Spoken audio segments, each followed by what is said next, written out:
استطاع فريق الأهلي في أول مباراة دولية أن يتغلب على فريق الترجي 50. كانت الترجي بعدها ب10 أيام التقي فريق الأهلي بفريق آخر كبير ونفس الشيء من الشقيقة تونس اللي هو الفريق الرياضي الصفاقسي.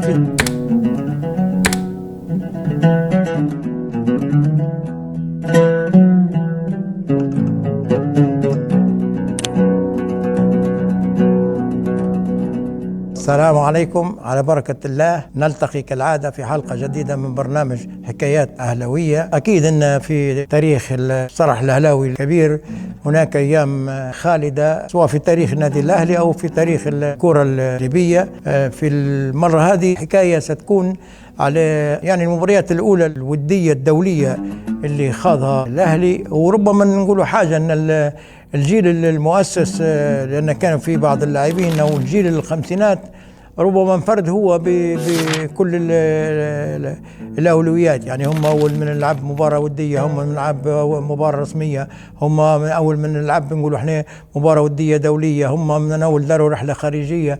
المهم نعودوا لبيت القصيد. المباريات الدولية الأولى اللي لعبها فريق الأهلي في 10/6/1955، 5 سنوات من بعد التأسيس، لعب مباراة الدولية الأولى، وكانت مباراة الدولية الأولى مع فريق كبير جدا اللي هو الترجي الرياضي التونسي. تقريبا تأسس في 1919، سابق في التأسيس تقريبا 31 سنة على النادي الأهلي. كانت بملعب العتيق، الملعب البلدي اللي شاهد الكثير من المباريات.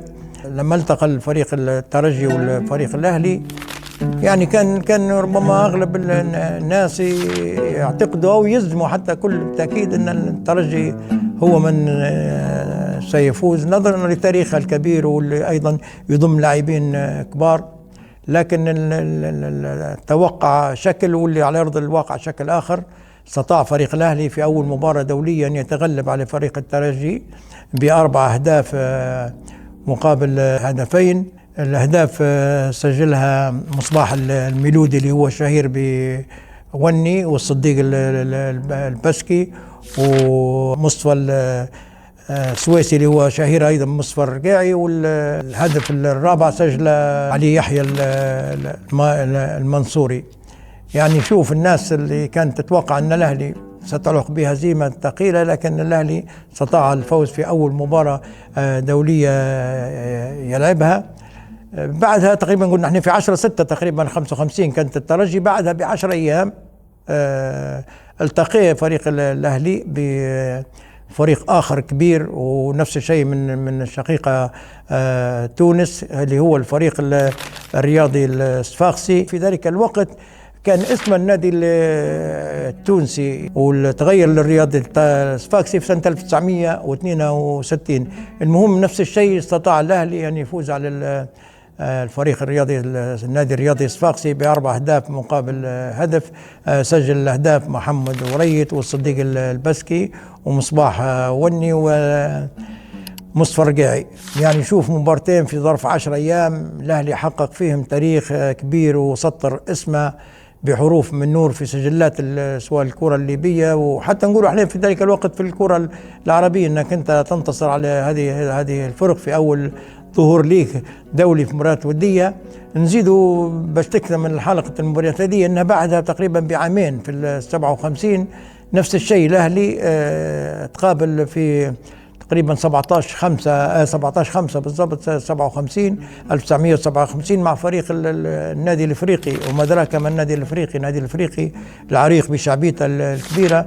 نفس الشيء جاء لطرابلس وكانت مباراة بالفعل مباراة كبيرة، جمهور كبير اهتمت بها الصحافة الرياضية. والمباراة هذه حضرها بكثير من المسؤولين، حضرها السفير التونسي، حضرها والي هذاك في ذلك الوقت ولاية طرابلس كان عندها والي حضرها الوالي. أيضا تم تخصيص كاس من قبل رجل الأعمال رشيد ربانا كاس للفريق اللي فعل الفوز بالمباراة دي. طبعا الأهلي كالعادة استطاع أن يحقق الفوز على نادي الفريق التونسي بهدفين مقابل الهدف. سجل الهدفين مصطفى الرقيعي ومصباح وني ومصباح الميلودي. ربما لاحظتوا أن اسم مصباح وني ولا مصباح الميلودي الشهير بوني ومصطفى الرقيعي اللي هو أصلا مصطفى سويسي، يعني هم في كل المباريات الثلاثة الودية كل واحد منهم سجل هدف، وبالفعل كانوا من الهدافين الكبار من جيل الخمسينات، وبعضهم يعني في اللي استمر لمنتصف الستينات، وفي اللي في الستينات أول الستينات اعتزل، كانوا من الهدافين الكبار. في المباراة هذه جمهور كبير حضر المباريات. أيضا الوالي قبل المباراة نزل صافح الرياضيين، وبعد المباراة هو من سلم الكاس حسن الأمير اللي كان هو رئيس الفريق الأهلي.